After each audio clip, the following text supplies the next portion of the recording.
കേരളം ആര് ഭരിക്കണം എന്ന് തീരുമാനിക്കുന്നത് ജനങ്ങളാണ്, സർവേകളല്ല. മനോരമ സർവേ അനുസരിച്ചാണെങ്കിൽ, മനോരമ സി വോട്ടർ സർവേ അനുസരിച്ചാണെങ്കിൽ UDF അധികാരത്തിൽ വരും. അതിന് പ്രധാന കാരണമായി അവർ പറയുന്നത് ശക്തമായ ഭരണവിരുദ്ധ വികാരമാണ്. മുഖ്യമന്ത്രി പിണറായി വിജയനെതിരെ ശക്തമായ ഭരണവിരുദ്ധ വികാരം നിലനിൽപ്പുണ്ട് എന്ന് മനോരമ സി വോട്ടർ സർവേ പറയുന്നു. എന്തായാലും മനോരമ സി വോട്ടർ സർവേയെ സാധാരണക്കാരായ ജനങ്ങൾ തള്ളിക്കളയുന്നുണ്ട് എന്നതാണ് യാഥാർത്ഥ്യം. ബുദ്ധിപരമായി ചിന്തിച്ചു കഴിഞ്ഞാൽ ആ സർവേയിലെ പൊള്ളത്തരം വ്യക്തമാകും. അഡ്വക്കേറ്റ് എ ജയശങ്കർ, സ്വതന്ത്ര നിരീക്ഷകനും ഇടതുപക്ഷ വിരുദ്ധനുമായ അഡ്വക്കേറ്റ് എ ജയശങ്കർ തന്നെ മനോരമ സർവേയെ തള്ളിക്കളഞ്ഞുകൊണ്ട് രംഗത്ത് വന്നത് ശ്രദ്ധേയം. യഥാർത്ഥത്തിൽ 4 ജില്ലകളാണ് ആര് ഭരിക്കണമെന്ന് തീരുമാനിക്കുന്നത്. തിരുവനന്തപുരം, കൊല്ലം, ആലപ്പുഴ, പത്തനംതിട്ട എന്നീ 4 ജില്ലകൾ. ആ 4 ജില്ലകളിലെ 39 നിയോജക മണ്ഡലങ്ങൾ, അത് കേരളം ആര് ഭരിക്കണമെന്ന് തീരുമാനിക്കും. ആ 4 ജില്ലകളിലും UDFൻ്റെ സ്ഥിതി പരമ ദയനീയമാണ്. തിരുവനന്തപുരത്ത് 14 നിയോജക മണ്ഡലങ്ങളുണ്ട്. അവിടെ ടൈറ്റ് ഫൈറ്റ് നടക്കുന്നത് LDFും UDFും തമ്മിലല്ല, പലയിടത്തും BJPയും LDFും തമ്മിലാണ്. UDF അവിടെ തിരുവനന്തപുരത്ത് വലിയ പ്രതിസന്ധി നേരിടുന്നു. തിരുവനന്തപുരത്തെ 14 നിയോജക മണ്ഡലങ്ങളിൽ കുറഞ്ഞത് 10 എണ്ണത്തിലെങ്കിലും UDF വിജയിക്കും എന്നുള്ളത്, LDF വിജയിക്കും എന്നുള്ളത് ഉറപ്പാണ്.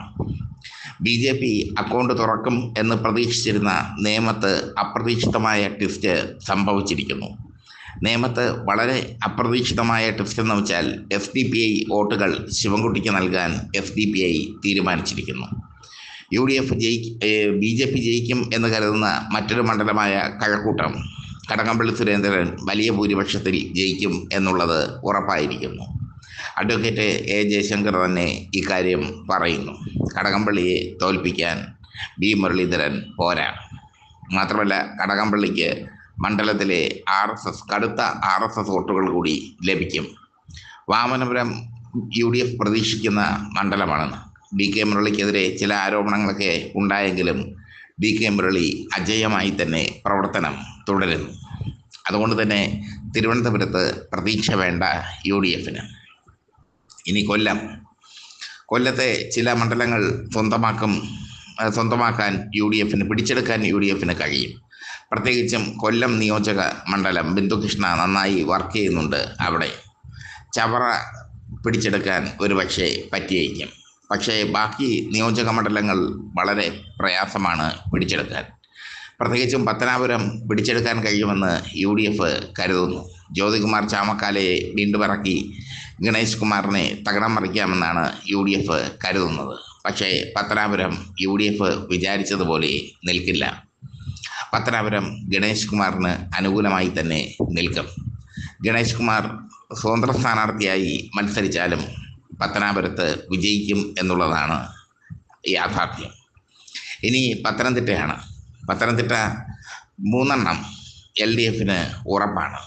അതിൽ കോന്നി, തിരുവല്ല എന്നീ മണ്ഡലങ്ങൾ LDF തീർച്ചയായും നിലനിർത്തും. അതുകൊണ്ട് തന്നെ പത്തനംതിട്ടയിൽ വലിയൊരു പ്രതീക്ഷ, ഒരു 4 മണ്ഡലങ്ങൾ പിടിക്കാം എന്നുള്ള UDF പ്രതീക്ഷ തികച്ചും അപ്രായോഗികമാണെന്ന് അഡ്വക്കേറ്റ് എ ജയശങ്കർ പറയുന്നത് ശ്രദ്ധേയമാണ്. എന്തായാലും പത്തനംതിട്ടയിലും വലിയൊരു പ്രതീക്ഷ UDF വെച്ച് പുലർത്തേണ്ട. ഇനി ആലപ്പുഴയാണ്. ആലപ്പുഴ, കായംകുളം, ചെങ്ങന്നൂർ എന്നീ മണ്ഡലങ്ങൾ പിടിച്ചെടുക്കാം എന്നാണ് UDF കരുതുന്നത്. കായംകുളം ഒരുപക്ഷെ പിടിച്ചെടുക്കാൻ സാധിക്കുമെങ്കിലും ചെങ്ങന്നൂർ പിടിച്ചെടുക്കുക അസാധ്യം തന്നെയാണ്. അമ്പലപ്പുഴയിൽ G സുധാകരനെ ഇറക്കിയിട്ടും വലിയ പ്രയോജനമൊന്നും കാണുന്നില്ല. അമ്പലപ്പുഴ തുടങ്ങിയ പ്രധാനപ്പെട്ട മണ്ഡലങ്ങളിൽ ഒക്കെ CPM ആധിപത്യം പുലർത്തുന്നതിൻ്റെ കാഴ്ചയാണ് കാണുന്നത്. എന്തായാലും കഴിഞ്ഞ തവണ ഹരിപ്പാട് മാത്രമാണ് UDFന് കിട്ടിയത്. ഇത്തവണ 2-3 സീറ്റ് കൂടുതൽ കിട്ടാനുള്ള സാധ്യതയുണ്ടെങ്കിലും അതും നൂൽപാലത്തിലൂടെയാണ് സഞ്ചരിക്കുന്നത്. എന്തായാലും തിരുവനന്തപുരം മുതൽ ആലപ്പുഴ വരെ എത്തുമ്പോൾ, തിരുവനന്തപുരം, കൊല്ലം, ആലപ്പുഴ, പത്തനംതിട്ട ഇവിടം വരെ എത്തുമ്പോൾ പലയിടത്തും UDF-നേക്കാൾ LDF-നോട് കട്ടയ്ക്ക് നിൽക്കുന്നത് NDA ആണെന്ന്, BJP നേതൃത്വം നൽകുന്ന NDA ആണെന്ന് പറയേണ്ടി വരും. അതുകൊണ്ട് തന്നെ മനോരമ സർവേ കണ്ട് മനക്കോട്ട കെട്ടേണ്ട UDF.